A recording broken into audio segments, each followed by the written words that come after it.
Untuk mengetahui informasi terbaru dari proses evakuasi korban Pondok Pesantren Al-Qauzin yang ambruk di Buduran, Sidoarjo, Jawa Timur, dan apa langkah yang diambil saat ini untuk mencari puluhan santri yang belum ditemukan.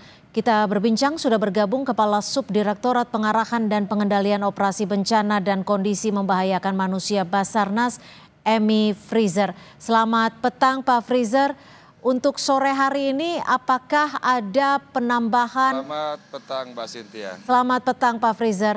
Untuk sore hari ini apakah ada penambahan jumlah korban yang kembali berhasil dievakuasi? Baik, terima kasih Mbak Cynthia. Kami sampaikan bahwa pada fase hari ke-7 ini, tim SAR gabungan sudah berhasil menemukan korban di worksite sebanyak total secara keseluruhan di hari pertama ini adalah penemuan yang ke-58 dari total dalam pencarian. Sehingga kami sampaikan bahwa semua sektor dari mulai sektor A1, A2, A3, dan A4 di hari ini sudah berhasil kami sapu dan berhasil kami temukan. Lalu kemudian kami evakuasi dengan prosedur penggunaan full protektif.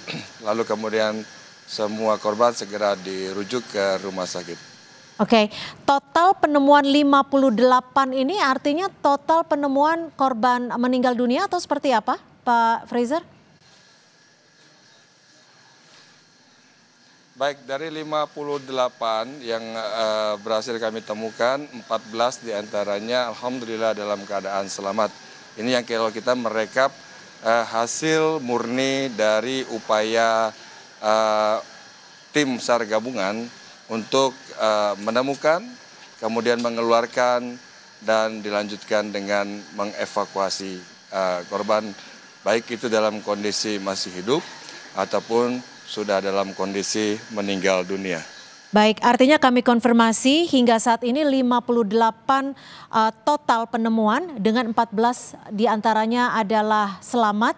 Artinya 44 korban dipastikan meninggal dunia. Betul seperti itu Pak Freezer? Betul sekali. Dari semua korban yang meninggal dunia sudah beberapa terkonfirmasi, namun untuk rujukan terbaru ini kami masih menunggu hasil dari yang disampaikan oleh DVI untuk segera kami tampilkan di papan informasi yang ada di posko. Baik. Lalu kemudian proses untuk pencarian masih terus berlangsung. Artinya menggunakan metode yang selama ini kita gunakan hingga hari ke-7. Pak Freezer, kami ingin kembali mengkonfirmasi, hingga sore hari ini artinya berapa total korban meninggal dunia? Baik, kami sampaikan secara total korban yang berhasil ditemukan sebanyak 149 orang dengan keterangan adalah sebanyak 104 dalam kondisi selamat dan meninggal dunia sebanyak 45 orang. Dari 45 orang ini, 2 dalam bentuk body part.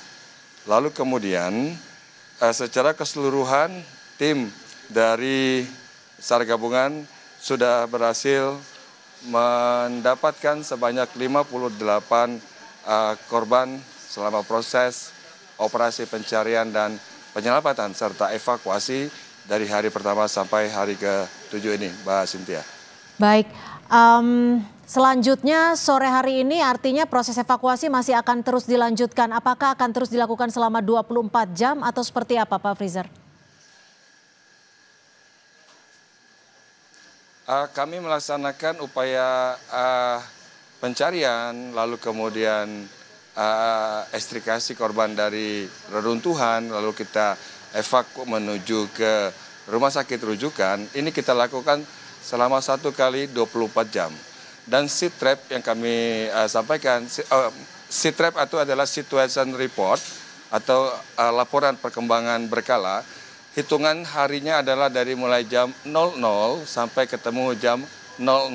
Jadi kalau kita melihat di dalam strap tersebut, variasi waktu penemuan hingga pada pukul-pukul besar maupun sampai ke pukul-pukul kecil, maksudnya menuju ke angka 0 maupun melewati dari angka 0. 1 kali 24 jam kami tetap melaksanakan upaya sampai hari ke-7 ini. Untuk alat berat hari ini berapa yang diterjunkan?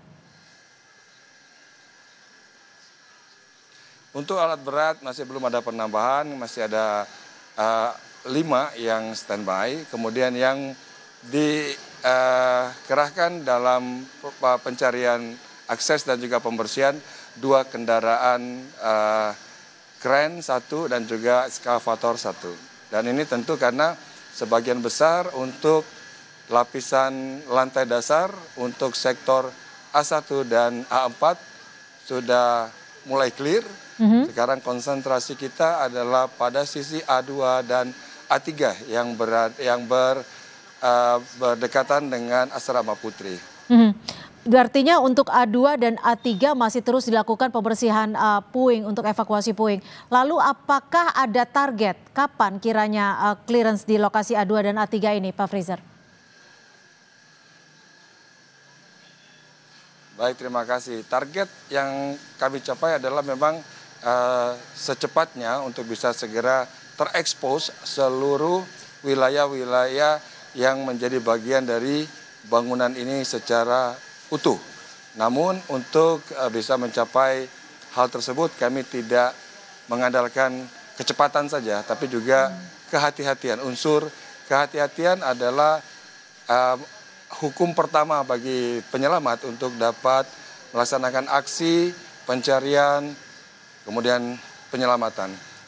Kemudian kami dalam pelaksanaan ini selalu diawasi oleh safety officer yang kami sebar di semua penjuru untuk lebih mendapatkan view dari berbagai angle sehingga segala kemungkinan risiko dapat segera kami reduksi atau kami kurangi atau kami cegah sebelum berkembang menjadi kedaruratan yang baru.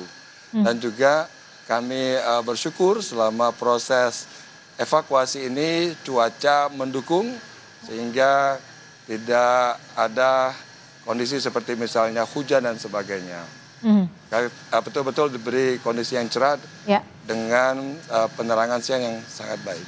Pak Freezer, dari 45 korban meninggal dunia, 2 diantaranya body part seperti itu. Apakah sudah ada yang berhasil diidentifikasi? Ya. Baik, untuk body part ini masih belum berhasil diidentifikasi. Namun laporan yang dapat kami sampaikan bahwasanya dari 48 penemuan mulai dari penemuan hari ke-3 sudah berhasil diketahui identitasnya. Dan sudah diumumkan pula melalui kanal resmi dari DVI Polda Jawa Timur dan juga sudah dipublish dari Humas BNPB. Jadi concern kami di sini adalah menemukan sebanyak mungkin, lalu kemudian segera mendistribusikan hasil temuan ini ke rumah sakit sehingga tidak ada jeda waktu stuck terlalu lama dalam berproses untuk pengumpulan data sampling baik itu antemortem ataupun postmortem sehingga keputusan hasil tentang identitas korban ini dapat dipublish dalam waktu secepatnya pada kesempatan yang pertama. Namun kami seluruh unsur gabungan tetap mengutamakan unsur kehati-hatian dalam menyimpulkan agar tidak terjadi kekeliruan pada akhirnya nanti. Baik, Pak Freezer, terakhir, berarti hingga sore hari ini ada berapa korban lagi yang masih dinyatakan hilang atau masih dalam proses pencarian? Baik, terima kasih Mbak Cynthia. Dari 58 nama yang masuk ke dalam daftar pencarian berdasarkan hasil pengembangan terakhir dengan pendekatan kepada wali santri, wali kelas santri didapatkan berdasarkan nama yang ada di urutan absen. Namun ini tidak bisa kami jadikan sebagai satu-satunya data awal, sehingga dengan menggunakan rumus matematika sederhana kita bisa dengan mudah untuk mengurangi. Ternyata ada fenomena-fenomena yang turut mempengaruhi hasil akhir, seperti misalnya dari 60 sebelumnya, kemudian ada 2 nama yang masuk ke dalam daftar pencarian, melapor kepada posko bahwa dia bagian dari daftar yang dicari, namun kondisinya adalah selamat. Baik. Pada saat kejadian dia ada di lokasi, namun selamat dan berada di rumahnya. Dan ini tentu menjadi berita gembira bagi kami untuk bisa mengurangi sebanyak mungkin target dalam pencarian, walaupun nilainya masih sangat dinamis, sehingga kami belum bisa memberikan pernyataan secara utuh bahwa berapa sih target yang masih dalam pencarian. Demikian Mbak Cynthia. Terima kasih atas informasinya Pak Freezer, tetap jaga keselamatan Anda dan untuk tetap kembali bertugas. Terima kasih Pak Emi Freezer, Kepala Subdirektorat Pengarahan dan Pengendalian Operasi Basarnas. Selamat sore.